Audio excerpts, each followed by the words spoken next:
good questions. I want to make sure we have a little bit of time to talk about what to do after March 12th when the General Assembly disbands, and how to engage your congregation all year. So we've got a couple of experts who are going to share, well, they may or may not call themselves experts, but I've got a few folks on who can talk about what their congregations are doing in this field. And I'm going to go ahead and add you all to the screen. Add spotlight. Add spotlight. Beautiful. So yes, these are three of our VICPP congregational liaisons. You don't have to be a congregational liaison to talk about justice in your congregation, but we do our best to help you. And so I'm going to let each of you have a couple minutes to talk about where your congregation is and what you do to keep justice before the community. And I guess I'm going to start with Chris. Hi, everybody. I am a new congregational liaison from Our Lady Queen of Peace in South Arlington. We are really progressive. It's Catholic. We are really progressive in terms of social justice issues. You know, we have a whole creation care ministry. We use solar power to generate the energy in our new church building that was recently renovated. We don't use paper and plastic utensils, etc. So we live that out not only as individuals, but in our congregation. We have a sister parish in Haiti that we have supported strongly with funding, with clean water, building schools, earthquake relief. And that's a very strong ministry at our church. Most of the people will tell you that one of the reasons they love Queen of Peace so much is that it is so focused on social justice. However, as a Catholic church, we are under the Diocese of Arlington and are limited in what we can do in terms of advocacy for VICPP, because the official advocacy organization is the Virginia Catholic Conference. From my perception, they are not as active as VICPP is. I've been working with VICPP for several years, and I respond to all of the legislative advocacy efforts, and I'm personally acquainted with my senator and my delegate, as well as my federal legislators. But we have to be very circumspect in what we do in terms of our advocacy, where we have similar issues to the Virginia Catholic Conference. We would hope to be able to work on those same issues in solitary confinement is what comes to mind. But on a number of other issues, their focus is different from what I believe is the focus of our particular congregation.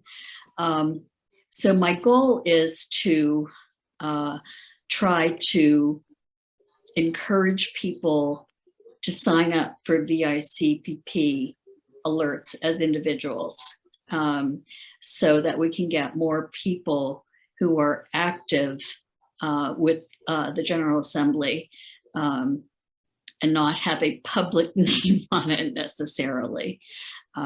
Obviously, there are quite a few of us that attend the VICPP meetings with legislators and Days for All People, etc. But we would like to be able to broaden that effort. Thank you, Chris. And I will say two little pieces. One is that I know that Our Lady of Peace does does quite a bit with justice.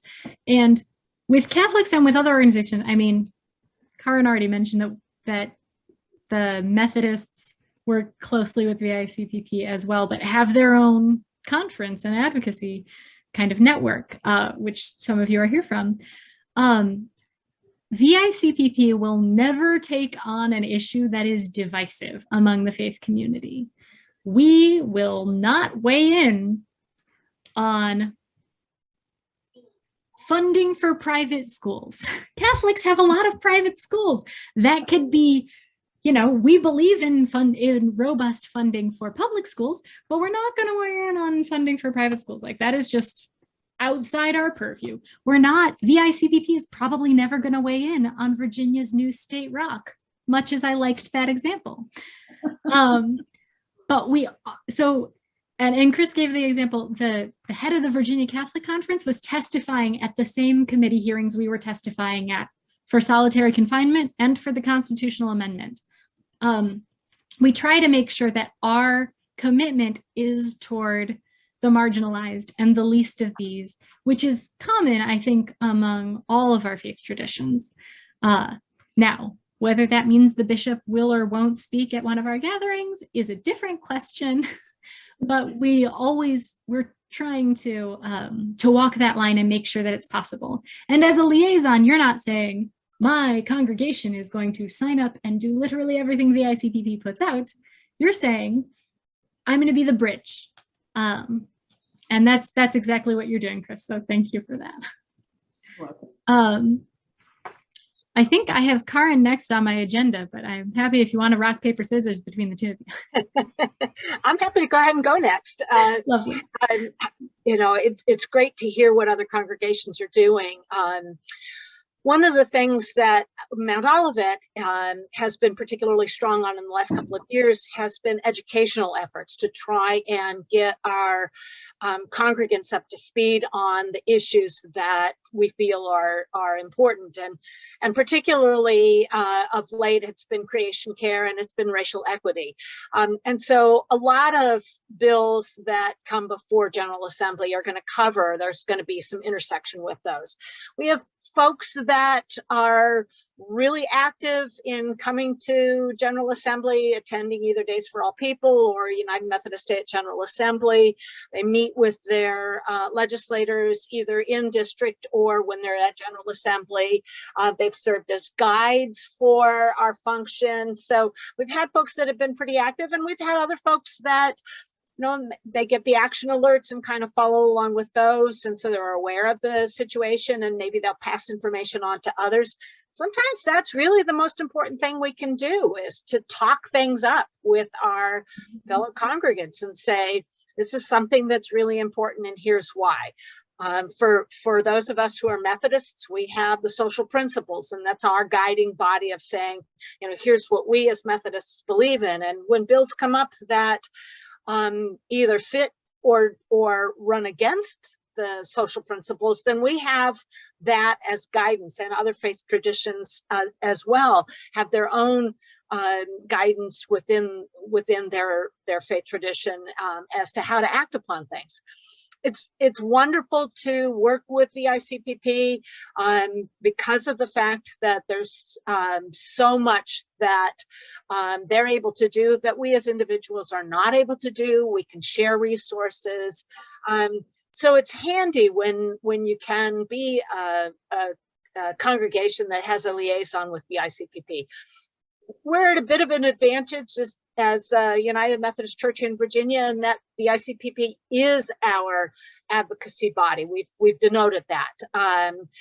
We don't have another separate advocacy body. We have a conference legislative network that helps to coordinate our efforts and helps us to be able to bring our activities together. And a number of people have served on that. So those are some of the ways that we at Mount Olivet are active. And I think I've sort of branched over into the Virginia's, the conference at large as well. So lots of opportunities there. Absolutely. Thank you. And I misspoke. I didn't realize, I thought the network was separate, but it's kind of all tied together. But hey, so much the better. There's a lot of flexibility. I was telling, well, I've said this to a lot of folks.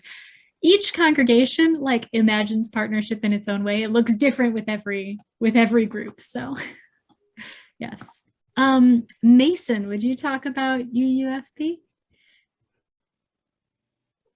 I remember to hit that mute button. Boy, I need to speak to Ms. Nasser to learn what being a progressive congregation is, and I hope we can have a conversation someday. Thinking that I was a member of a progressive congregation. I'm a member of the Unitarian Universalist Fellowship of the Peninsula. Although there are many peninsulas in Virginia, we're the one in Newport News, Virginia. I'm just going to go over a few things. There is certainly the Day for All People, and we've had activity there, and we miss it being in person. But you know, that's the life we're living. I think it's important to get individual members to sign up with VICPP, that get involved link that gets us all here today and gets us news about what's going on. I think it's important to hang on to the issues page. That's good throughout the year. It comes out really like November. It's preparatory to the next General Assembly. So this is not going to change. This year's is not going to change until later on in the year when, and I hate to say this in front of Sheila, we're thinking about it, you know, the next General Assembly. When the General Assembly is going on, I do find it interesting to encourage people to watch a session. It is really interesting. This year, I sat down with someone politically different from me, and we both watched a session while we were on the phone, and it was good for both of us. You learn a lot about Virginia. That legislative information system is its own situation, but it does have a lot of information. And if you keep score on bills, it's great fun to see where they're going, and also to follow your delegate or senator's success or disappointments, particularly if you're going to go meet with them.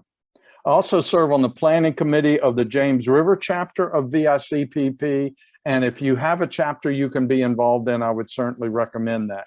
We do a spring and a fall meeting, and we try to do that, the spring meeting to let people know what has happened in the General Assembly, and the fall meeting to try to get people geared up.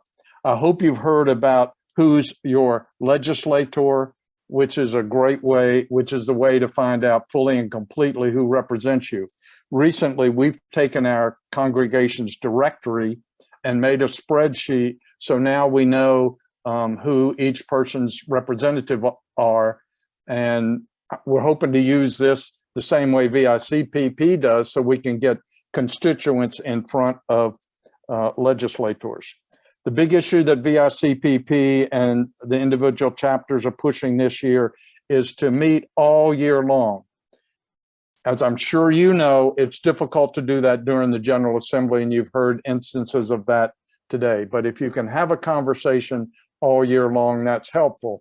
And I would recommend, based on some conversations we've had, if you want to get started on this, or one thought to have that was recommended to us by someone we were talking to, was schedule a meeting after the General Assembly to let that delegate or senator tell you from their perspective what happened in the General Assembly. It's a good idea to learn what the legislators' issues are. Tell them your concerns. They do want to introduce legislation that's important to commit to their constituents. Someone made a big point about this, and it's certainly true. Thank them in writing. You know, be fully communicative with them. Again, working from the VICPP priorities, but check and see what they're interested in. And then this is kind of an off the books comment, because your congregation cannot advocate for any one person over another. But if you work for someone's campaign, at least they will know your name. My delegate now knows my name, and I'm proud about that. And we had a nice couple of days wandering the neighborhood. That's all right. I want to recommend. Do you want to continue watching that? No, Pardon me? no. Are you sure? You can leave. Yeah. How are we doing? let me make one suggestion. There is a lot of information in the chat, and you can save the chat.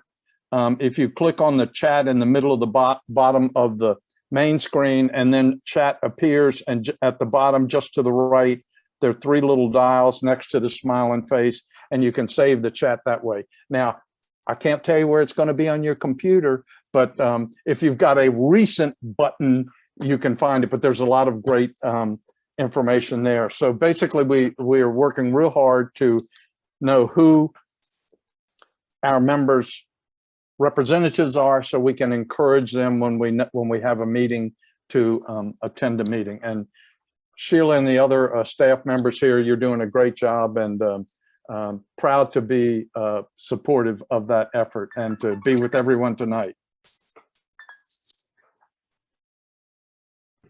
Thank you so much. And it is so good to have you all. I was gonna do 20 minutes of a breakout session and then reconvene and see what questions you have, but I want to make sure y'all get an evening, and we said we'd wrap up by 8:30. So I'm going to go ahead and just ask here in the big group, do you have any questions? What comes to mind? Are you already engaged in your congregation? Would you like to be more so? Want to talk about what that can look like at congregations of different sizes or locations? So I'm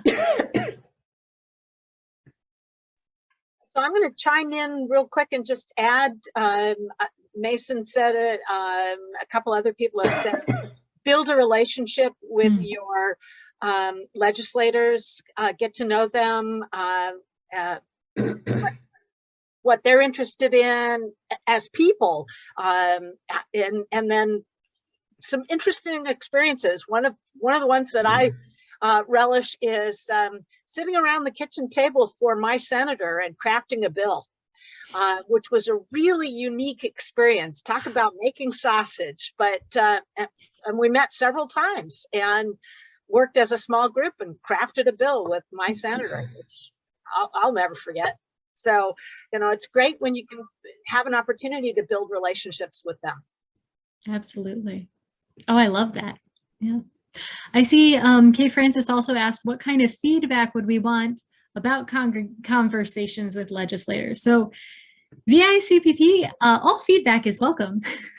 Share with us primarily, I think what we need to have, not need, but are most interested in is our priority issues, those issues on that sheet Mason was talking about, or the issues on our bill tracker. Like, where do they stand on those issues? Are they in favor? Are they opposed? If they're opposed, why? What? Because there are legitimate reasons, and we want to be able to answer those concerns. You know, solitary confinement. One of the typos in the House version of the bill said, oh, we've been saying 15 days, but this version of the bill said 48 hours. And like someone said, reasonably, there are cases where you might need someone to be in solitary longer than 48 hours, either for their own safety or for the safety of the community.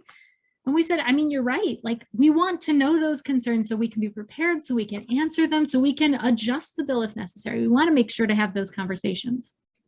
It is also helpful to get feedback on what their priorities are, what they'd like to see happen. If there's some way we can collaborate in the future. Had a really fun conversation with a delegate who's on the Appropriations Committee, who said, yeah, I think we need affordable housing, but I think a way to do it is tax credits for developers. And I was like, you know what? I think tax credit for developers are an important part of the structure. It needs to be holistic. And he was able to say, yeah, you're right. The Housing Trust Fund is also a necessary component. But when we can be mutually supportive in that way, we get a lot farther. So knowing what their priorities are and knowing where they stand on our priorities and why is really helpful for having that back and forth conversation. It's a really good question. I also think I want to highlight 2 brief things about congregational involvement. And you may or may not be in leadership at your congregation, but everybody knows people. I don't know a soul who doesn't know anyone else. And if you don't, put your name in the chat and we'll be friends. But I think that you know people, you have more connections and more power than you realize. So talk to those people, invite them to get involved. Find out from, I am also Catholic and used to work at a Catholic parish. Talk to your parish office or your congregation's office and be like, how do I get something in the weekly newsletter or bulletin? And then write an announcement and put it in the bulletin and say, sign up here to get involved with Virginia Interfaith. Or usually VICPP has a couple of actions every year that you can get involved with as a congregation. And that might be this past November before Thanksgiving, we did actions outside of grocery stores highlighting the need for paid sick days. We did solitary solidarity actions at the end of our Days for All People. You could plan one of those, or you could attend one and just invite other folks from your congregation to participate as well. So we want to help make sure that there's a lot of easy ways to plug in and that you can spread that word if possible. I also want to say a piece about justice, which is that I've given the spiel a lot of times about the difference between justice and charity. What is the difference between addressing harm on an individual level and saying, hey, look, you're hungry, here is a sandwich, and addressing harm on a systemic level, saying there's a lot of hungry people. How do we fund food banks? How do we make sure folks have a living wage? How can we address this systematically? For charity, for that individual level, you can do it by yourself. There's a line in the gospel about don't let your left hand know what your right hand is doing. And I think that's beautiful. But for justice, you cannot change systems alone. We need to work together. And that means we are more powerful and stronger as a force for good if we stand up congregation with congregation, individual with individual. If you spread the word to your network and they spread the word to their network. We have more than 20,000 people around Virginia on the VICPP sign-up list, and that's incredibly powerful. We can get a lot of important things done when we really work together. We were an important part in getting Medicaid passed. And I'd like to remind folks, we acknowledge that we're nonpartisan every time, but Medicaid passed with when the Republicans controlled both houses. And paid sick days didn't pass when the Democrats controlled both houses. And I am not partisan. I'm just acknowledging that thinking we have something pat is not the goal. The goal is relationship, and the goal is making the world a better place, more in line with loving our neighbor, more in line with the justice of kingdom. And so, yes, we've abolished the death penalty as the first state in the South. We have done incredible things. And when we share that voice and invite other folks into the work, we can do even more together. So thank you for your involvement. Thank you for being here tonight and for participating and for all of the work you do, signing on to advocacy invitations and updates, and being willing to build relationships outside of session. I realized I kind of stole the floor for a minute there. Are there any other questions? Amen. Well, thank you. How to get beyond concerns separating church and state. And Sue, do you mean within your congregation, or do you mean when talking to legislators? Because I think there's different language needed in both settings. And you can unmute yourself if you'd like. Internally. Mm-hmm. We've done quite a bit, actually. I mean, for example, we had a voter registration drive. We did the solidarity against solitary. I forgot the phrase there. But there's still people that will tell me, I don't know about, I can't such and such because what about church and state? I mean, it's just raised like that. And in fact, we do quite a bit, but I still hear people talk that concern. So I think two thoughts. One, there are great books on this. I love anything by Walter Brueggemann, anything by Abraham Heschel. Like, let's be real. I have Abraham Heschel's The Prophets on the bookshelf that you can't see behind me, but it is well loved. There is also, I think it's Walter Wink wrote a book about, powers and dominions. And it places, so there's a lot of good books on this and a lot of folks who can answer this more in depth than I'm about to. But, so resources exist. But I think what I would say is look to your own tradition, because most traditions have folks who have done work in the public sphere. I mean, we look at Martin Luther King Jr. in the Southern Baptist tradition. We look at, heck, John Wesley in the Methodist tradition, and Dorothy Day in the Catholic tradition. I'm of course entirely spoiled. The Catholics have tons and tons of encyclicals from the Pope that say we should be involved in politics, go do stuff. But the UUs have principles that say we should be fighting for a more just world. The Jewish community have wise rabbis, Abraham Heschel among them, who talk a lot about praying with your feet, like acting on your beliefs in the world. The short version is, in my mind, we are not created in isolation. I believe that God wants people to be cared for, and that requires both interpersonal and systemic change. And I think that the separation of church and state is one thing and is, important. I don't think anybody should be required to say a particular prayer before they can get a meal. I think that that's wrong, and I wouldn't want people to pretend faith. So the fact that the state cannot mandate faith is important. The fact that we are not, a Crusade era, Middle Ages Europe, where you could declare war for somebody being a Protestant, is great. I'm glad that's not the world we live in. But faith will always inform the way we interact with the state. Faith will always lead us to behave in a way that builds laws that are consistent with our values. And so it's not infringing on church and state. Now, if we say, because I am Catholic, you must do this, that is a different conversation. But if I say, this is something I believe in and I think is just for everyone, that is keeping church and state separate, but allowing my own individuality to be guided by my faith. I hope that's an appropriate answer. That's how I would answer it. Thank you. Yeah.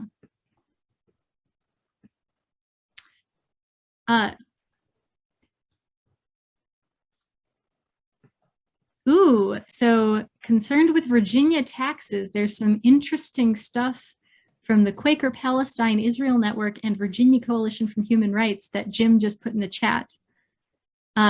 Yes, lots of great stuff in the chat. So many links, so many comments. Feel free to share the chat. I know I will. Or save the chat, I mean. I guess you can share it too, but no one wants to post this on their Facebook, I hope.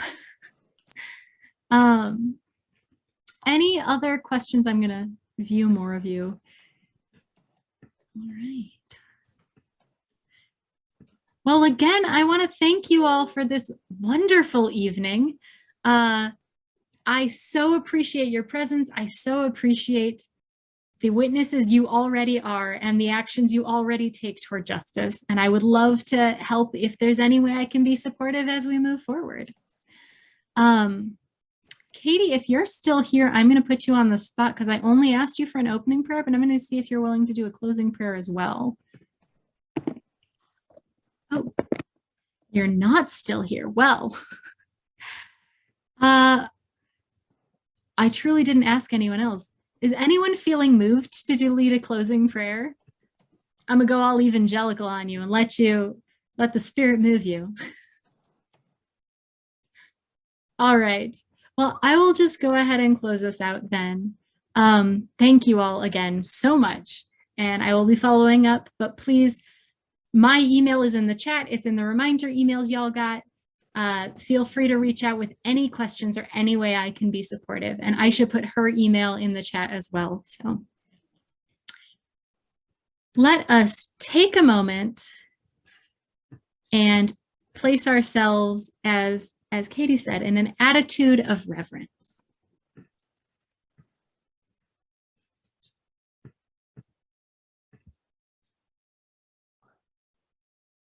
O source of all justice, source of love, source of goodness in this world, we ask that you strengthen us as we continue to build the world you envision.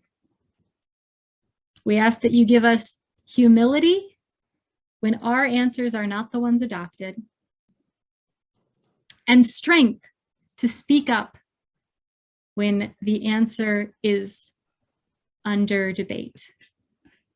We ask that you give us soft hearts to stand with those in need, and firm hands to not let up the fight.